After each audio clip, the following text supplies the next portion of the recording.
All right, welcome to The Explainer. Today, we're diving deep into a journey of faith. We're going to unpack some really timeless lessons from two key chapters of the Quran, Al-An'am and Al-A'raf. We'll look at what they tell us about what belief even is, why it demands action, and, the struggles that we all face. So, let's kick things off with the big question that's going to guide us through this whole explainer. What does it actually mean to believe in something? Is it just a thought you have in your head, a private feeling, or is it something way more profound?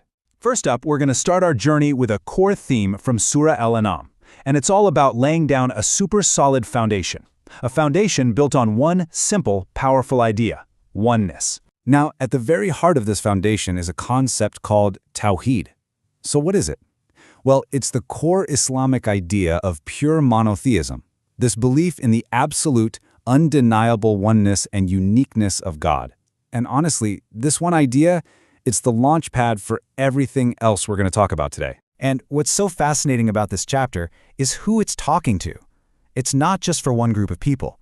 It's kind of speaking to everyone.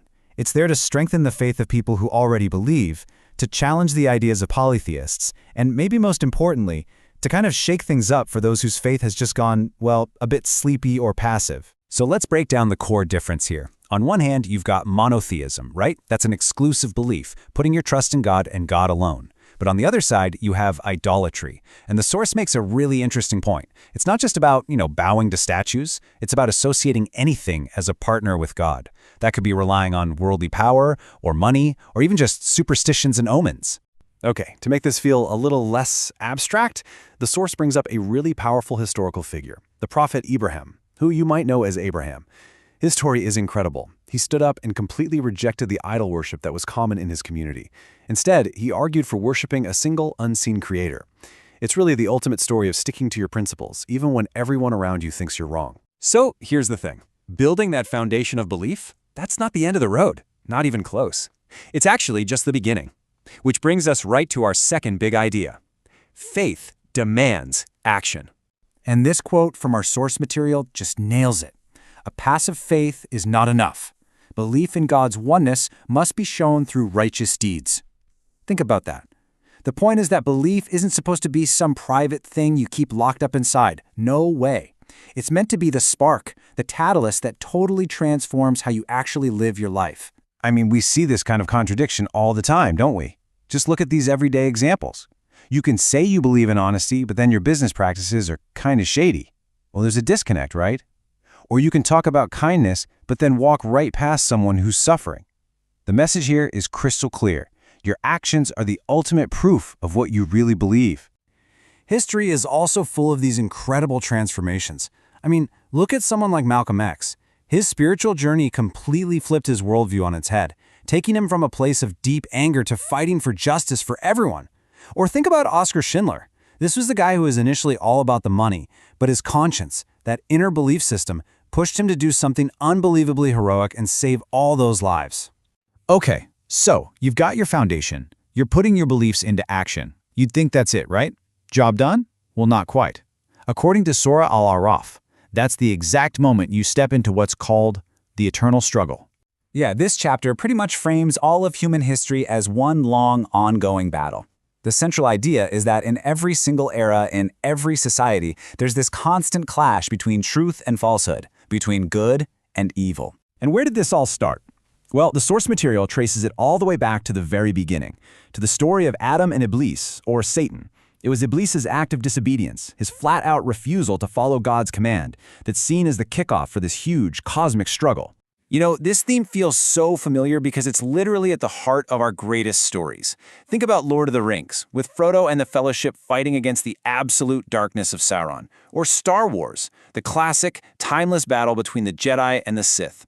There's a reason these stories hit us so hard. They tap right into this fundamental human concept of the struggle between good and evil. And this is where it gets really personal. The chapter gives a pretty serious warning, which this quote really drives home. It's basically saying that you can't just be a spectator in this struggle. You can't sit on the sidelines. The people who stay passive, who don't take a stand for what's right, they risk the same outcome as the people who actively choose the wrong side. In this worldview, doing nothing is a decision. Which leads us right into our final section today. So, if there's this eternal struggle going on, and if we have to pick a side, how on earth do we figure it all out? Well, the answer the Quran offers is found by heeding history's lessons. You see, the source lays out this really clear pattern throughout history. It talks about a repeated message being sent through this long line of prophets. We're talking Noah, Hud, Salah, Moses, and others. The idea is that humanity has been given guidance consistently, over and over and over again. And what was that message? It was always the same, really consistent. Each and every one of them called their people back to that foundational idea: worship the one God and live a just life. But, and this is the key part of the pattern, as the stories go, that message was often rejected. A lot of people in their communities just wouldn't listen. So what are the stakes here? What's the big deal?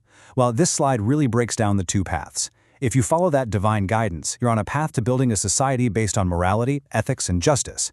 But if you reject the message, well, that's presented as the path of ambition and corruption, one that ultimately leads to total self-destruction and collapse. And again, this is a pattern we see everywhere in the stories we tell. Just think of Shakespeare's Macbeth, right? His unchecked ambition and his rejection of morality leads straight to his tragic end. Or Michael Corleone in The Godfather, he gains all this power, but his moral decay leaves him completely and utterly alone. And it's not just fiction. If you look at history on a bigger scale, it's packed with examples of once great civilizations that just fell apart when they lost their moral compass. And all of this brings us full circle, right back to the central theme of our whole journey today. From figuring out what it means to truly believe, to making sure that belief translates into real action, and then having the courage to face that inevitable struggle. It all boils down to a choice. So, we'll leave you with this one final, really important question. In this ongoing struggle between right and wrong, where do you stand?